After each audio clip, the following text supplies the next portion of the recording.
Meus irmãos, vamos abrir a palavra de Deus no Evangelho de João, capítulo 6.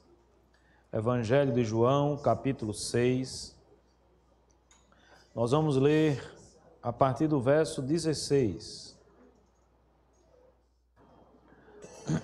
João, capítulo 6, a partir do verso 16. Diz assim: Ao final do dia, os discípulos de Jesus desceram para o mar e, entrando no barco, passaram para o outro lado, rumo a Cafarnaum.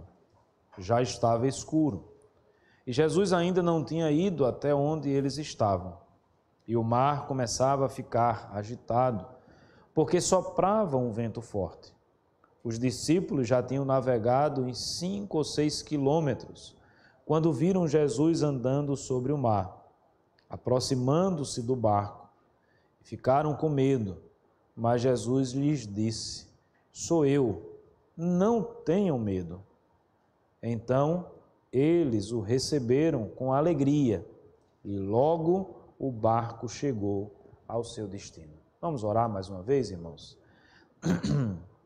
Senhor nosso Deus, Pai bendito, de amor e de misericórdia, nós nesse instante, ó Deus, diante da Tua palavra, clamamos ao Senhor, que Tu possas falar ao nosso coração nesta manhã.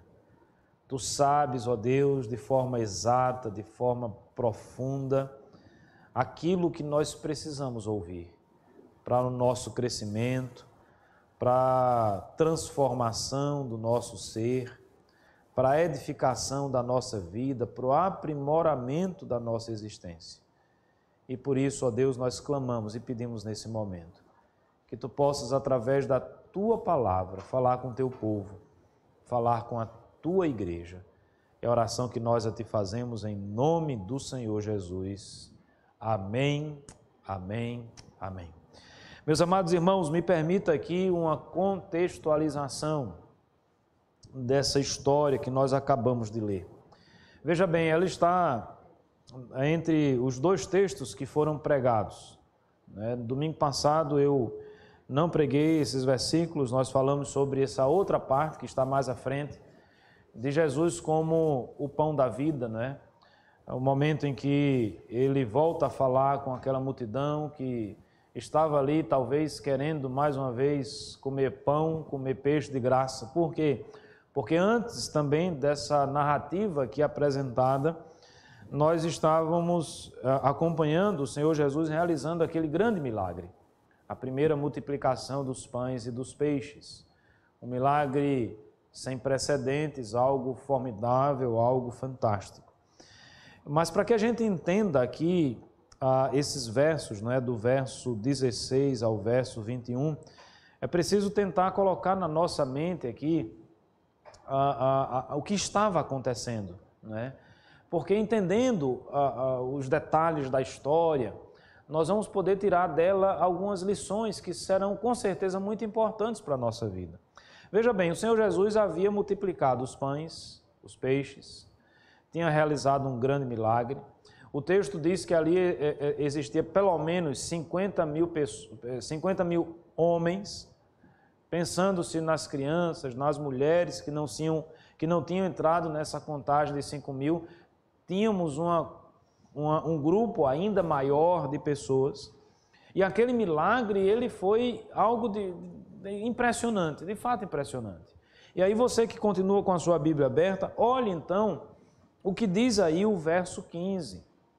O verso 15 diz assim: Jesus ficou sabendo que estavam para vir com a intenção de fazê-lo rei à força.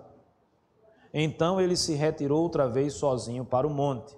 Veja, as pessoas ficaram tão impressionadas, mas tão impressionadas com o milagre de Jesus, naquela multiplicação dos pães, dos peixes, que eles disseram: estamos diante do Messias, estamos diante daquele que é anunciado no Velho Testamento que viria. Só que a percepção ou o entendimento de muitos judeus é que aquele que viria seria um libertador numa perspectiva política, numa perspectiva meramente social, libertaria Israel da mão dos seus inimigos, restabeleceria Israel como uma grande nação, colocaria Israel agora num novo patamar, numa nova realidade.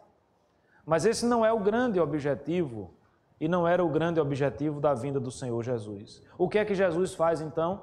Ele afasta os seus discípulos, dizendo aos seus discípulos, olha, subam no barco, saiam da margem, saiam da terra, e assim eles fizeram, foram para o mar, né? E enquanto eles estavam no mar, Jesus então vai dispersando aquelas multidões e sobe ao monte para orar.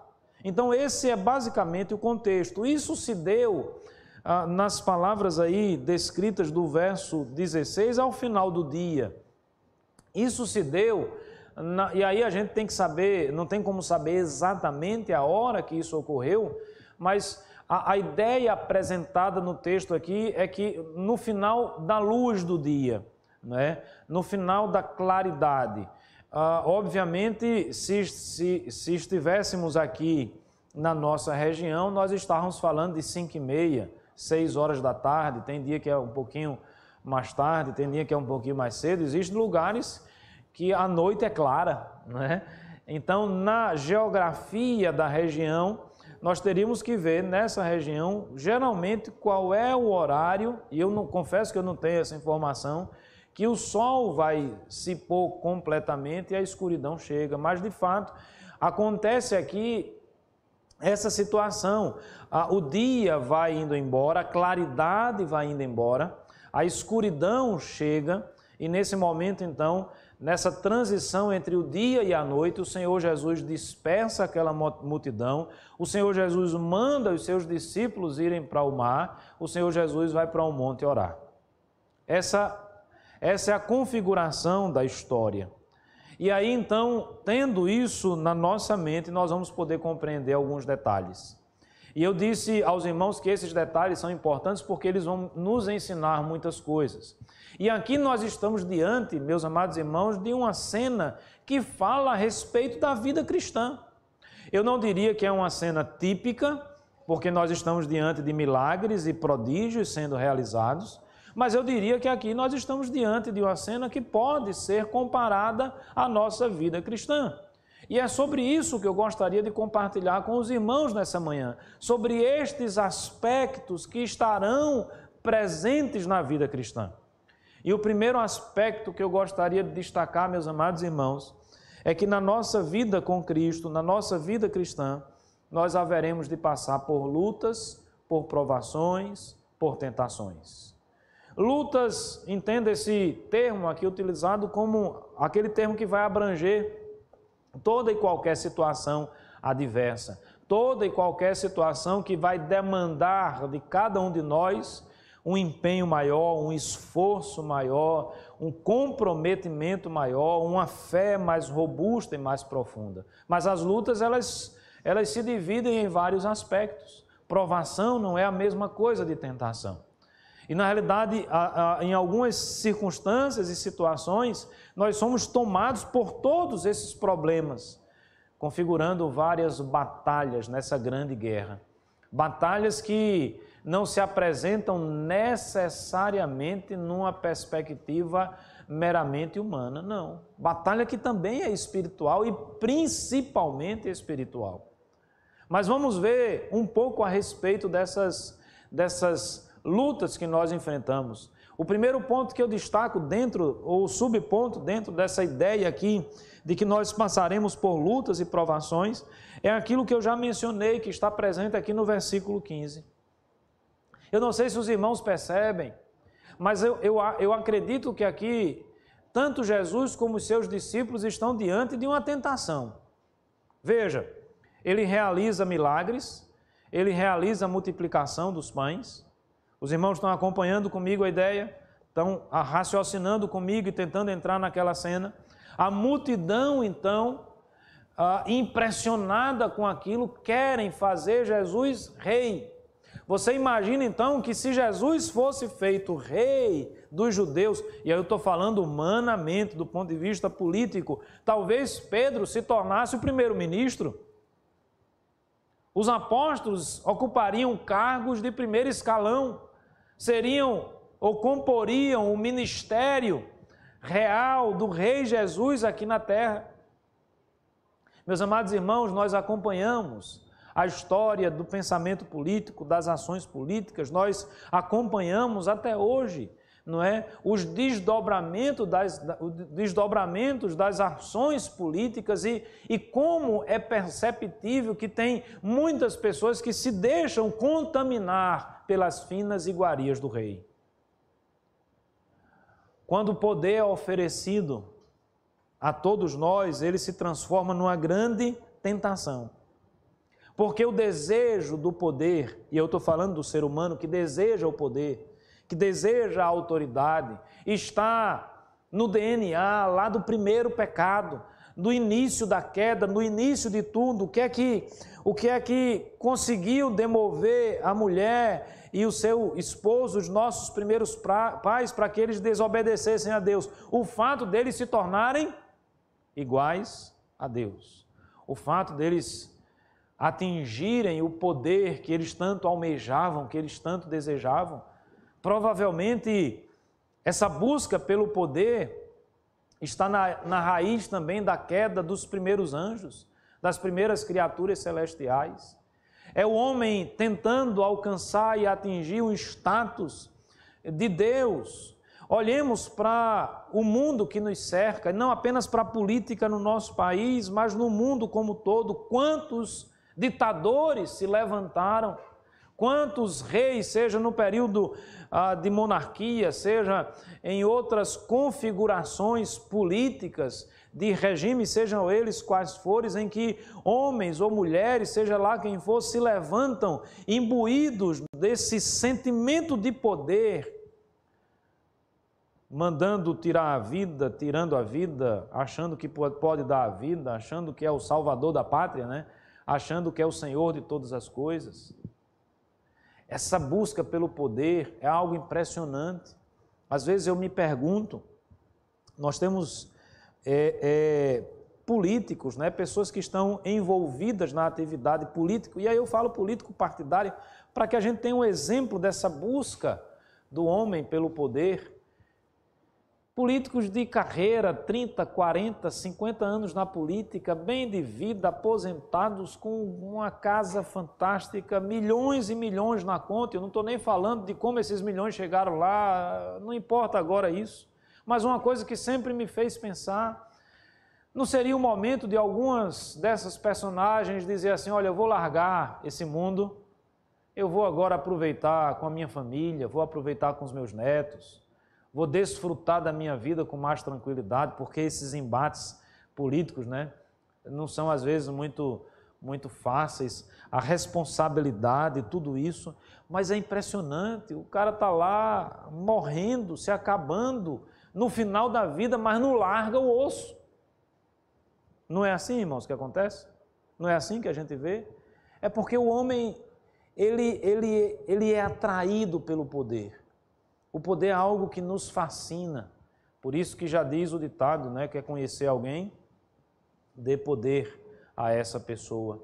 Então, as lutas da nossa vida não passam apenas pelas tempestades, passam também, a gente vai chegar lá. Mas passam por essas tentações. Satanás, ele é muito ardiloso. O próprio Senhor Jesus já havia enfrentado na tentação com o inimigo, com Satanás, essa situação. Se te prostrares diante de mim, te darei o quê? Os reinos da terra. Olha a tentação do poder político. Olha a tentação de dominar tudo. Ainda hoje, Satanás continua dizendo a mesma coisa. Se você se prostra diante de mim, eu vou te dar aquilo que o seu coração almeja, e aquilo que o nosso coração almeja geralmente não é bom, não presta, porque o nosso coração é contaminado pelo pecado. Nós temos essa tendência terrível ao pecado. Jesus talvez, conhecendo o coração humano, Jesus talvez, por ter passado já pela tentação, quando eu digo ter passado no sentido de experimentar e vivenciar e saber de todas as coisas, ele então afasta os seus discípulos daquela multidão que queria fazê-lo rei. É como se ele tivesse feito ali uma intervenção, dizendo, não, o nosso objetivo, o nosso foco não é esse. Eu não vim aqui para ser um rei do ponto de vista humano, os apóstolos não foram escolhidos para se tornarem ministros. Não, não é esse o nosso objetivo. Nós não vamos cair nessa tentação desviando o foco do nosso ministério. Eu vou dispensar a multidão, vocês sobem no barco, se afastem da margem para que essa multidão seja dispersa. É como se Jesus estivesse afugentando aquela tentação pelo poder. Seria muito interessante, não é? Pergunte aí para os políticos, qual é o político que não fica feliz, que não fica satisfeito, que não cresce quando vê o povo. Eu não estou falando do povo de verdade, estou falando daqueles correligionários que são pagos para isso não, né? Nas cenas políticas do nosso Brasil a gente vê de tudo, né? O cara que fica balançando a bandeira ali porque recebeu algum dinheiro. Antigamente, quando tinha comício, hoje o comício caiu, né, no desuso, mas tinha aquela turma ali da frente, né? A Jorge deve ter acompanhado muito isso. Aquela turma ali, a turma não é dos correligionários, né? Ali tem sempre um interesse, ou é o funcionário, ou tem um cargo, ou está recebendo alguma coisa, mas imagina quando essa coisa toma proporções gigantescas, mais de 5.000 pessoas, sei lá, 8.000 pessoas, 7.000 pessoas, 10.000 pessoas aqui presentes. Naquela época, há 2.000 anos atrás, era muita gente. Se hoje você juntar 8.000 pessoas é muita gente, imagina há 2.000 anos atrás. E aclamando e dizendo, vamos fazê-lo rei, e numa perspectiva de fazê-lo rei à força. Nós queremos. É uma forte tentação de desviarmos o nosso foco e dizermos assim, esse poder é maravilhoso. Não se engane. Nas lutas da nossa vida existem as tentações. Na caminhada e na jornada cristã, as tentações estarão presentes. E a tentação, ela sempre vai se apresentar a nós com uma roupa muito bonita, com a roupagem maravilhosa, com algo que é extremamente atrativo. O Senhor Jesus, então, ele repele, ele tange essa possibilidade, tanto dele como dos seus discípulos naquele momento perderem o foco e sucumbirem a essa tentação. Mas as lutas e as provações, meus amados irmãos, elas vão além disso. Esse texto, ele também, essa história, também se encontra em Mateus, no capítulo 14, se encontra também em Marcos, no capítulo 6. O texto de Mateus, para mim, é o texto mais completo. É a mesma história, né, narrada por esses 3 evangelhos e que se complementam, né, que se completam. E a gente é apresentado, então, aqui a uma outra situação, mostrando que a vida cristã não é vivida numa sala VIP. A vida cristã, ela é cheia de percalços, de lutas, de dificuldades. Os discípulos, eles são colocados no barco, o Senhor Jesus vai orar e eles se afastam da margem, diz o texto. Veja aí, e entrando no barco, verso 17, passaram para o outro lado rumo a Cafarnaum. Já estava escuro, a escuridão tomou conta daquele barco, daquela embarcação, do ambiente em que eles estavam. Jesus não estava com eles, Jesus estava orando. E o texto diz então que o mar começa a ficar agitado, porque soprava um vento forte. Esses homens aqui começaram a remar, eles viram o vento forte, eles viram o perigo, eles viram a iminência de um acidente terrível acontecer com eles, eles viram a possibilidade até mesmo da morte presente diante dos seus olhos, e eles começam a remar, tentando fazer frente àquele vento. E aqui nós estamos diante dessa outra dificuldade, dessa outra luta que nós enfrentamos. Às vezes, meus amados irmãos, os ventos são contrários. E os ventos que muitas vezes nos assaltam, sendo contrários à nossa caminhada e à nossa jornada, não são muitas e muitas vezes ventos fracos. São fortes. Têm um potencial de destruição. tem o potencial de naufragar a embarcação da nossa vida e da nossa existência, tem o potencial de nos destruir, tem o potencial de nos aniquilar. E quando nós nos encontramos nessa situação, meus amados irmãos, a nossa primeira tendência, o nosso instinto natural é usar o que está ao nosso alcance. Me parece que aqueles homens precisavam naquele momento remar.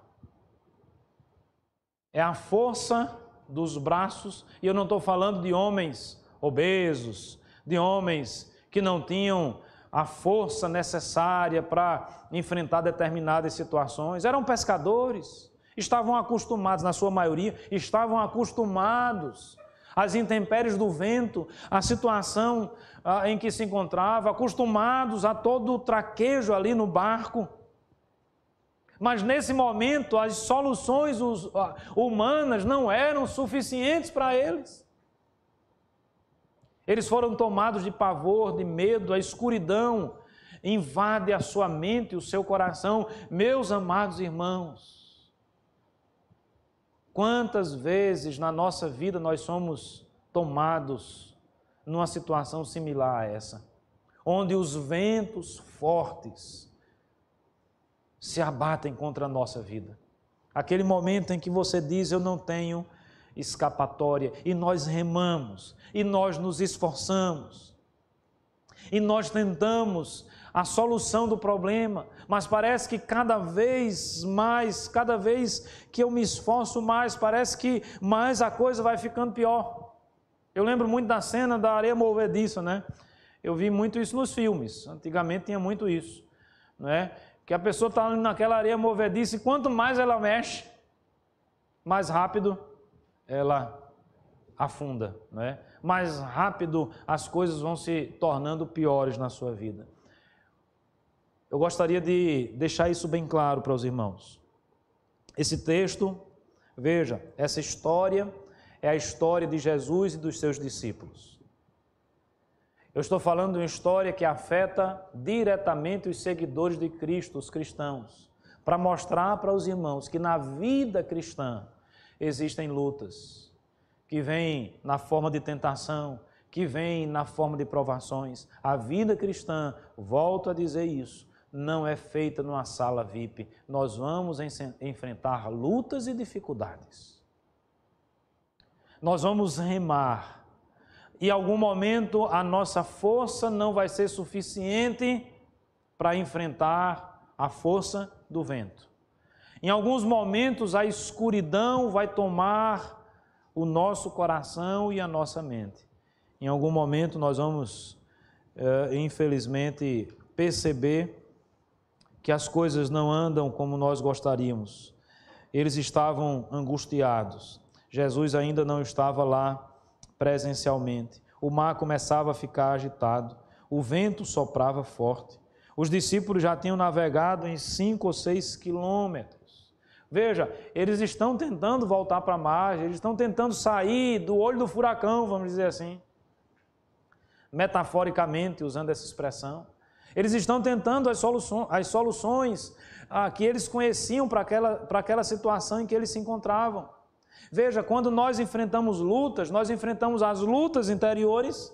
Essas lutas interiores estão muito atreladas à tentação ou às tentações de ser um primeiro-ministro, de ser um rei feito pela multidão. Nós sofremos também, meus amados irmãos, o assédio que é externo. Veja, eles não tinham controle sobre aquele vento.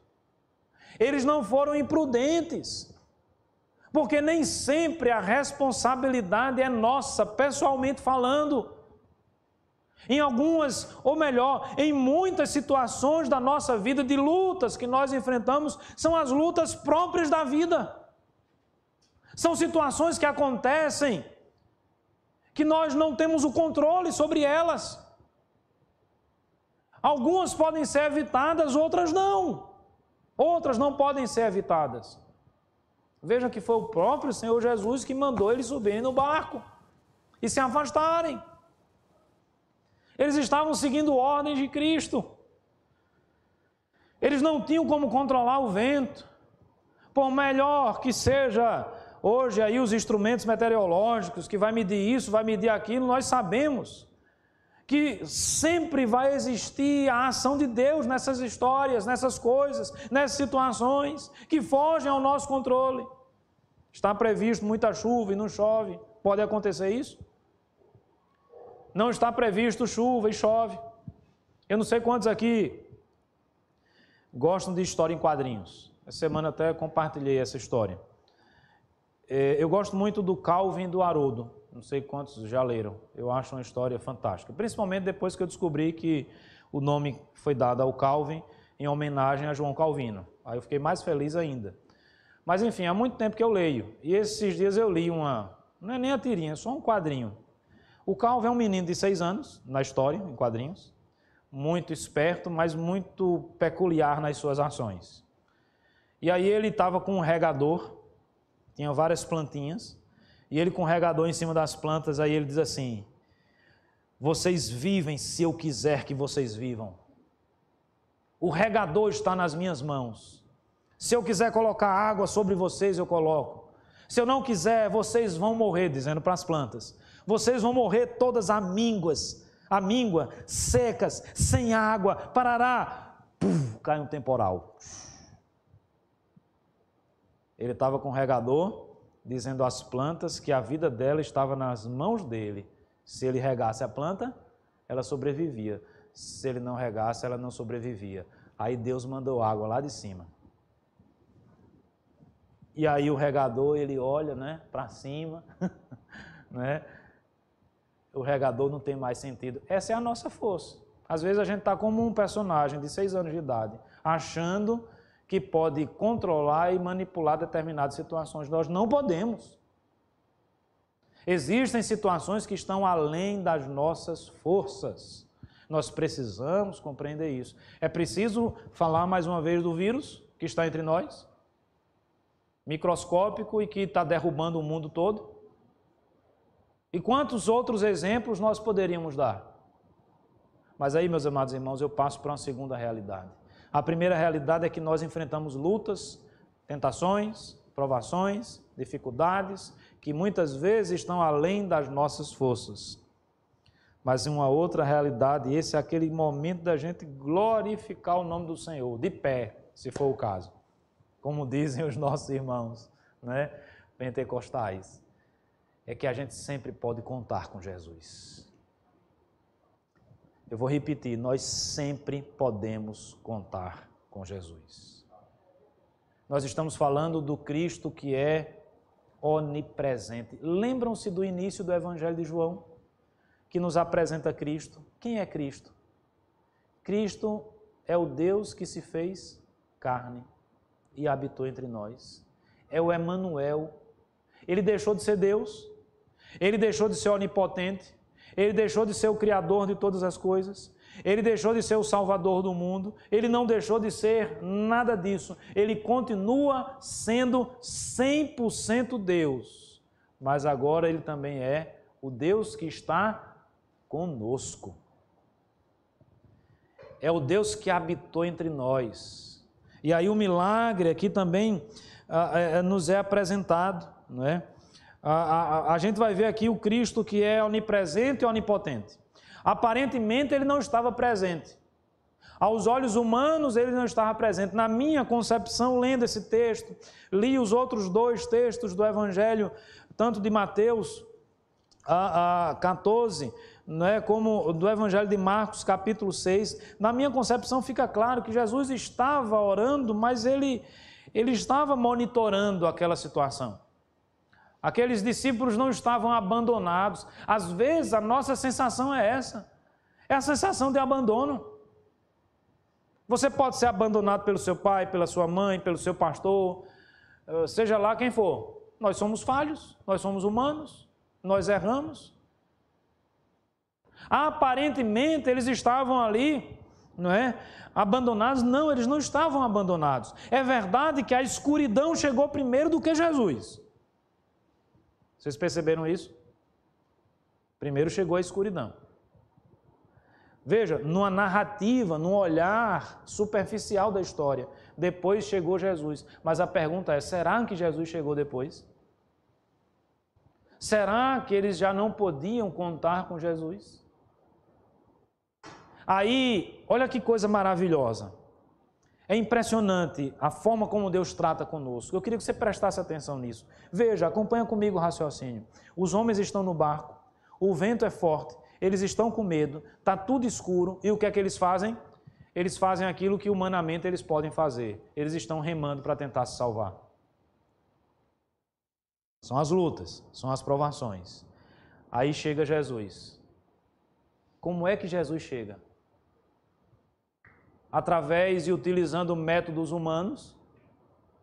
Jesus chega respeitando as leis da física e as leis da natureza. Como é que Jesus chega, irmãos? Andando sobre as águas. Está claro para você a diferença entre Jesus e o seu poder, nós seres humanos e o nosso poder? Enquanto a única coisa que eles podiam fazer era remar. Porque veja, se eles pudessem andar sobre as águas, eram 4 ou 5 quilômetros, não é muita coisa não, irmãos. Era simples, rapaz, o negócio apertou. Bora, galera, todo mundo, sai do barco, vamos correr sobre as águas, vamos para a margem. Não precisa remar não, a gente vai correndo. Essa possibilidade não existia para eles. Para eles não existia. Para Cristo existia. Veja, eu estou diante do Deus que é onipotente. Aqui nós temos 2 milagres, pelo menos. Jesus anda sobre as águas e no exato momento em que ali está, o vento para. Meus amados irmãos, esse é o efeito da presença de Cristo na nossa vida. Os problemas existem, mas Jesus também existe. Os problemas aparecem, mas Jesus também está presente. Os irmãos percebem? Eu não vivo uma vida cristã numa sala VIP, eu vivo em meio às lutas e às dificuldades e os problemas dessa vida, mas eu também posso ter no meu coração a certeza e a convicção de que Cristo está presente na minha vida. Eu posso ter a convicção de que Deus escuta as minhas orações. Eu posso ter a certeza e a convicção de que o Senhor Jesus vem ao meu auxílio na hora em que eu mais necessito, na hora em que eu mais preciso, na hora em que eu mais desejo, na hora em que as forças humanas não são mais suficientes, na hora em que nós não temos mais o que fazer, na hora em que nós chegamos à conclusão, olha, nós chegamos no fundo do poço. É nesse momento que o Senhor Jesus age na nossa vida, trazendo calma, tranquilidade, e a treva, as trevas, a escuridão vai embora e a luz do mundo, que é Cristo Jesus, passa a reinar na nossa mente, no nosso coração. E quando Cristo está presente, os nossos medos, eles não têm mais razão de existir. Os medos vão embora, as angústias vão embora, o pavor não se torna mais uma realidade. Agora nós temos a presença do Mestre, agora nós temos a presença de Cristo, e Cristo não é qualquer pessoa, é o Deus Todo-Poderoso, é aquele que pode dizer ao mar, acalma-te. Não confunda esse texto com aquele outro em que Jesus está dormindo no barco, mas que tem uma similaridade em algumas questões. Esse ele está fora, o outro ele estava dentro do barco, a tempestade era a mesma, o medo foi o mesmo. E o poder de Cristo também foi o mesmo. Com Cristo o vento cessa. Com Cristo a tempestade acaba. Com Cristo a paz é restabelecida. Com Cristo, meus amados irmãos, a paz em meio à guerra. A tranquilidade em meio às aflições dessa vida. Jesus aparece num momento de grande aflição. Os irmãos vão ver, inclusive, que naquele primeiro momento em que Cristo apareceu, eles ficaram com mais medo ainda, até identificarem que era Cristo. Nós temos essa dificuldade, não é, irmãos? Muitas vezes de identificar a ação de Cristo na nossa vida. Cristo agindo, Cristo mostrando, falando, nos ensinando. É mais uma vez fruto do nosso coração pecaminoso, como nós relutamos às vezes com relação à ação de Cristo na nossa vida. Eu não duvido que tem gente que, de repente, nesse contexto aqui, escolha dispensar Cristo e continuar remando. Infelizmente, tem gente que é assim. Acha que a solução para a sua vida está na sua autojustiça, está na sua inteligência, na sua capacidade, na sua força. Vão existir momentos em que a nossa força não será suficiente. Em todos esses momentos da nossa vida, nós precisamos compreender e entender que nós temos um Cristo que é todo-poderoso. Nós servimos a um Deus que não é um Deus qualquer. Nós servimos ao Senhor dos Exércitos. E muito mais do que isso, nós servimos a um Deus que nos ama. Ou você tem dúvida do amor de Deus, de ser quem Ele é, de estar sentado no alto e sublime trono, de ser o Criador de todas as coisas, e mesmo assim, no ato de humildade e de humilhação, se fez carne e habitou entre nós. E mesmo sem que merecêssemos, Cristo entregou a sua vida, se ofereceu para que tivéssemos a possibilidade de vencer o pecado, de vencer a morte e de desfrutar da vida eterna. E essa é uma terceira verdade que nós não podemos jamais nos esquecer, jamais nos enganar. Cristo salva. E os nossos olhos precisam estar fitos em Cristo. Lá na história narrada por Mateus, não está aqui, mas está em Mateus, tem uma complementação dessa história. A igreja conhece. Quando Jesus está chegando, andando sobre o mar, ele vai ao encontro e socorrer os seus discípulos que estavam num aperto terrível ali, em grande aflição e grande angústia. Estava escuro ainda. Eles não conseguiram identificar Cristo com nitidez. Eles exclamam o quê? É um fantasma. A ideia de fantasma aqui no original é a ideia de uma aparição supersticiosa, alguma coisa, não é, fora também do comum. E parece que eles ficam com mais medo ainda. Nós vamos vendo a ação de Cristo. Cristo diz assim: tenham calma. Jesus diz assim: tenham bom ânimo, animem-se. É como se Jesus estivesse dizendo assim, quando a gente fala de ânima, a gente fala de vida. Ânimo, ânima é vida. É como se Jesus estivesse dizendo assim, não morra antes de morrer, continue vivo, se anime. Se anime porque eu estou aqui. Tem gente que morre antes de morrer, não é? Tem gente que já entrega os pontos antes. É bem verdade que o que eles estavam fazendo não estava surtindo efeito. Mas e quando a gente não conseguir mais agir? Tem Cristo. E é isso que Cristo está dizendo, não desanime. Não morra antes de morrer, porque a última palavra é de quem, irmãos? É de Cristo. É do dono da nossa vida, porque a nossa vida não nos pertence. Não nos pertence. E Jesus então diz, tenha calma, eu estou aqui. É nesse momento, talvez, que ouvindo a voz de Cristo, não é? A ovelha que escuta a voz do pastor, ela finalmente se tranquiliza. Por seu temperamento, Pedro, mais do que se tranquilizar, muito empolgado, ele quer mais. E aí o que é que ele diz? Mestre, posso ir até aí? Jesus estava chegando ainda. O que é que Pedro queria? Andar sobre as águas. Jesus disse, pode vir. É uma questão de fé. Olha que coisa impressionante. Pedro andou sobre as águas? Andou.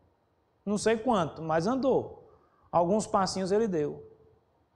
Algo formidável, algo fantástico. Algo que é digno da nossa observação. Mas aí, mais uma vez, porque esse é o ciclo, vem os problemas. O texto lá de Mateus diz que Pedro então começa a olhar a força do vento, profundidade do mar. Aí vem as... Sabe o que é que destrói às vezes a nossa fé? Essas caraminholas que a gente fica pensando na mente. Eita, isso não der certo. Eita, não sei do que lá. Eita, isso. Não tem essa coisa que a gente fica pensando, aí não dorme, aí não tem paz. Essa incapacidade de enxergar o mundo pelo prisma daquilo que é positivo, daquilo que é bom, sempre olhando as realidades humanas na perspectiva do que não vai dar certo, do que eu não tenho, do que não presta. Tem gente que é assim. Tem gente que a única leitura que consegue fazer do mundo é a leitura negativa. Ele sempre vai perceber aquilo que não presta. Ele sempre vai enfatizar aquilo que ele não tem. Ele sempre vai olhar a força do vento. Ele sempre vai olhar a profundidade do mar. Ninguém está negando a força do vento. Ninguém está negando a profundidade do mar. Mas se eu sou de Cristo, eu também não posso negar a força do meu Deus. E esse é o nosso problema. Veja, para tranquilizar um pouquinho também o nosso coração, para mostrar o quanto pequenos nós somos e quanto falhos e pecadores nós somos, Pedro tinha visto o Senhor Jesus multiplicar os pães e os peixes. Então ele já sabia quem era Jesus. Ele sabia não apenas o potencial do poder de Jesus, mas ele foi apresentado ao Cristo que realiza milagres. O Senhor Jesus já estava andando sobre as águas? Estava. Pedro viu isso? Viu. Mas num dado momento, veja, só basta um segundo para a gente desviar o foco. Basta um instante na vida. Aquele momento em que a gente deixa de olhar para o autor e consumador da nossa fé. É aí que a coisa desanda. É aí que a gente começa a afundar. Aquele momento talvez que você deixou de olhar para Cristo, né? E foi olhar para uma mulher bonita, que você não deveria olhar. Você começou a olhar para aqueles bens materiais que se tornam a razão da sua existência. Sei lá o quê. Sei lá o quê. Nós começamos a sofrer com a concupiscência dos olhos, não é? O desejo dos olhos, mesmo vendo a Cristo e o que Ele faz, mesmo desfrutando e vendo o milagre realizado por Cristo. Mas aí vem a fraqueza, aí vem o velho homem, aí vem o pecado, aí vem aquilo que é horrível na nossa natureza. Nós começamos a olhar para o vento, nós começamos a olhar para o mar, e é nesse momento, meu irmão, que você começa a afundar. Mas o louvado seja o nome do Senhor Jesus, que quando nós começamos a afundar, o Senhor Jesus nos estende a mão. Glória a Deus por isso. A graça de Deus nos atinge. Porque, sinceramente, pense comigo. Se coloque no lugar de Jesus com o seu temperamento, a sua mentalidade, com o meu temperamento, com a minha mentalidade. Rapaz, eu já multipliquei os pães. Eu já estou andando sobre as águas. Eu já disse para ter calma. Ele, na realidade, diz, eu sou eu, ou eu sou. Ele usa a expressão, inclusive, lá que Deus usou a Moisés, para dizer claramente, é Deus quem está falando, o Todo-Poderoso, não é qualquer pessoa. Veja, eu estou me colocando no lugar de Jesus, eu faço tudo isso. Pedro diz, posso ir? Pode. Quem está garantindo é Jesus. Ele começa a caminhada e a jornada na primeira oportunidade que ele tem de olhar para o vento, de olhar para a profundidade do mar, de se impressionar e ter medo, ele tem. A vontade, às vezes, que dá, é, olha, tá bom, miserável, afunda, porque tu quer mais o quê? Provas eu já dei. Eu estou contigo até hoje. Você já viu o milagre sendo realizado, ou os milagres sendo realizados. Quem está falando com você é Deus. É o Verbo que se fez carne. Veja, pense em todas as experiências como cristãos que nós já tivemos. Todas as bênçãos que Deus já derramou sobre a nossa vida. Todas as situações maravilhosas que nos foram apresentadas, aquele momento em que não tinha, de repente passou a ter. Aquele momento em que eu disse, não vai mais acontecer, e de repente acontece. Pense nas situações em que Deus restaurou a nossa vida, restaurou a nossa fé, restaurou a nossa família, abriu as portas que nós tanto precisávamos. Mas nós insistimos em olhar para o vento, nós insistimos em olhar para o mar, nós insistimos em não acreditar em Deus. E louvado seja Deus que Ele não é como nós, seres humanos, não pensa como eu penso, mas que dá vontade às vezes você dizer, morra afogado. Dá. Mas louvado seja o nome do nosso Deus, que Ele age com graça e com amor. É por isso, meus amados irmãos, que essa graça deve nos constranger. Nós que reconhecemos quem nós somos, que não temos o rei na barriga, que reconhecemos todos os nossos pecados, porque naquele momento não restava a Pedro outra coisa, senão se agarrar na mão de Jesus. Eu pergunto, e a nós, resta alguma coisa?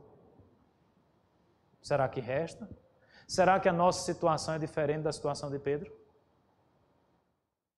Será que nós não podemos ser comparados a Pedro e aquilo que aconteceu com ele?